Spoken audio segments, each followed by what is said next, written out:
Scott, you remember the scene. The water, 8, 10, 12 feet high, swallowing up anything in its way. From the sky, a saturated landscape dotted by the rooftops of homes and often little else recognizable. The rescues in this part of Gentilly were daring, and one teenager pulled out of her home didn't let the rising waters that almost ended her life drown her dreams. A city submerged. Unbelievable, one of the many rescues that are taking place here. And tens of thousands of people stranded. Within hours of the levee breaks, much of Gentilly looked like this. This is Elysian Fields near Interstate 610. And 10 years ago, on August 29, 2005, a boat was the only way to navigate the treacherous conditions. You could just hear people whistling from every direction. I was with a WDSU News photographer that day. We got on this boat with NOPD officers to document their work. And as the camera started rolling, we witnessed an unforgettable rescue. The officers spotted a call for help. Someone waving a stick with a towel tied to the end of it out of an attic vent in a flooded home. What about this window right here?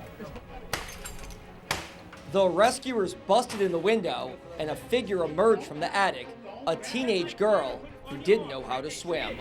I'm holding on to this. No, let go of that and put your arms on that life preserver. How deep is that water right there? The cops tossed her a life vest. You don't put it on, just hold it on your chin, like this. Like this, yeah, hold it like that. And eventually got her to the boat. What was going through your mind here? I just thought I was gonna die. Because the water came in so fast, so I thought I was gonna die real quickly.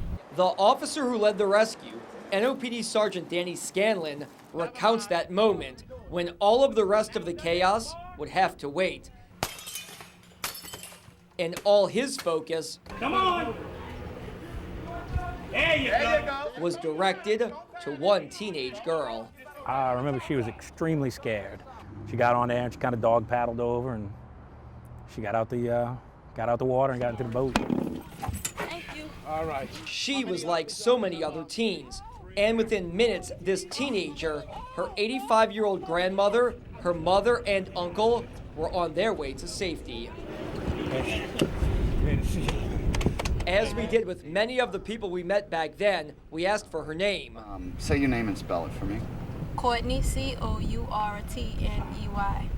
What's your last name? Jackson, J. That was then. This is now. What do you think, looking at it now, 10 years later? I mean, it looks different. But the memories don't change. Is it hard to talk about and think about sometimes? Yeah, it is. It is. Because sometimes I just want to put it out of my mind and just not think about it. But I can't not think about it because I'm from here. I grew up here. This happened to me. It's a part of me, a part of who I am. So I can't just get rid of it or try to like suppress it. And who she is now, that was forged by the storm. Courtney is all grown up, and she learned one of the lessons of her life back in the summer of 2005. Never give up hope. And that was not going to hinder my dreams. That was just a stepping stone. It's just a part of my story. And what a story it is. It was coming in really fast, like I said already. And then we were in this room here. A story that didn't end in this house on the day Katrina tore through town. Her story is one of inspiration. Let's go back, way back. Courtney grew up in New Orleans East, graduated from Gentilly Terrace, and then from St. Mary's Academy before heading off to college. The summer of 2005, I had just completed my first year at Xavier University. That summer, New Orleans was threatened by many storms. Arlene, Dennis, and Cindy.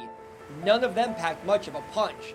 We're going to be here throughout the duration of the storm. Thank you for joining us. But as Katrina neared, Courtney thought things may be different.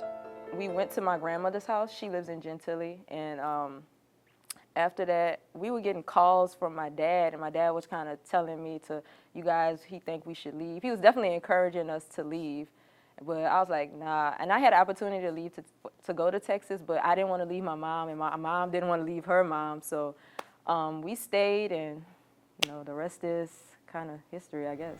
The levees broke, the city flooded, and she was trapped. So going outside was not an option. No, it wasn't. Not at all. We was just kind of just waiting the process out and just kind of see how things was going to turn out. Y'all were basically stuck here. Yep, stuck.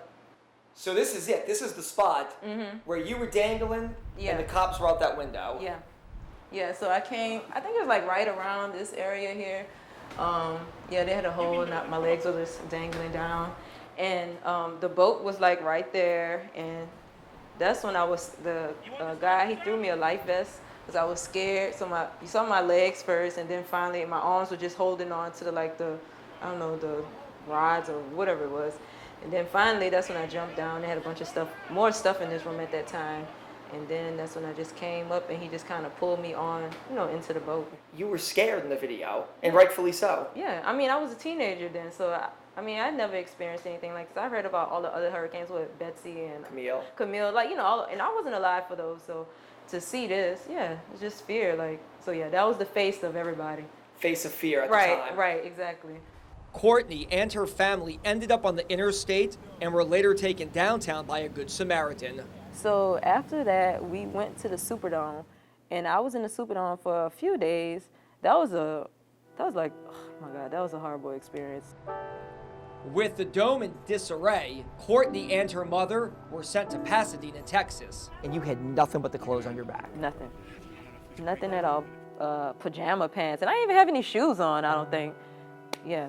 So basically the clothes off my back. And then there was insult added to injury. People will call like refugees and stuff like that, and that's very insulting because New Orleans is not a third world country, so there's no reason or right for people who don't even know us or what we're about to call us refugees. Courtney and her mother spent months in Texas dealing with insurance claims and flooded homes.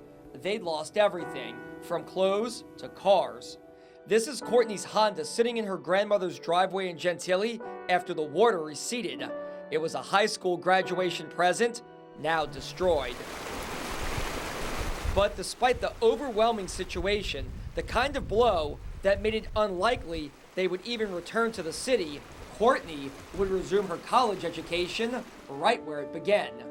In January of 2006, just months after the dramatic rescue, she jumped at the chance to come back when Xavier University reopened. I knew there was a light at the end of the tunnel, so I just had to keep pushing through until I got there. So I couldn't give up. Give up for what? Courtney wanted to prove to herself, her friends, and everyone who saw this video on local news, national news, and in a Spike Lee HBO documentary that even though she seemed helpless, she wasn't hopeless. Well, it is a badge of honor. It's like, if I can make it through that, I can literally make it through anything. And less than 3 years after she was stuck in a flooded home, evacuated to Texas, and left with nothing but the clothes on her back, Courtney graduated from Xavier. From there, she headed to Washington, D.C. to attend Howard University's School of Dentistry, where she used strength gained through life experiences to focus on her studies. If I can get through Katrina, I got through dental school, I can get through pretty much anything. So yeah, dental school was a cakewalk compared to Katrina, so it helped. That it did. She graduated from Howard's Dental School in 2013 with honors. Today, Courtney is known to her colleagues and to her patients as Dr. Jackson. She lives in D.C. and has a practice in Maryland.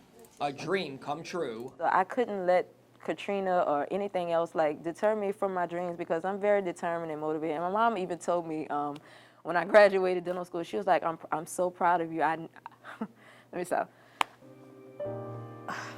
Sorry. Sorry. She said that she was just so proud of me that she knew that I would be successful. So, to hear that from my mom is just so, it's amazing because you just never know if you're doing the right thing, and for someone to tell you that you're doing good, it's just a good, it's a good feeling, Katrina couldn't drown any of your dreams? Nah, it couldn't, nope. And any other dreams that I have, it can't, nope. Just glad to be alive. A decade on, Courtney still receives plenty of questions about the storm. A lot of other people always ask me about Katrina and what happened and was I there when the flood water. So I have to go into the whole spiel about being rescued and stuff like that. Sometimes I don't like to talk about it because I don't like to rehash those old memories, but it's a part of who I am and I can't escape it because this what happened. And as a person who went through hell and back, she knows all too well her story may inspire people who are down on their luck, having fallen on hard times. My advice for others is just don't give up hope. I know at the time it seems like it's a dark, scary place. You don't know what's gonna go on or what's gonna happen in the next day, the next few months. Just keep your head up and just keep going.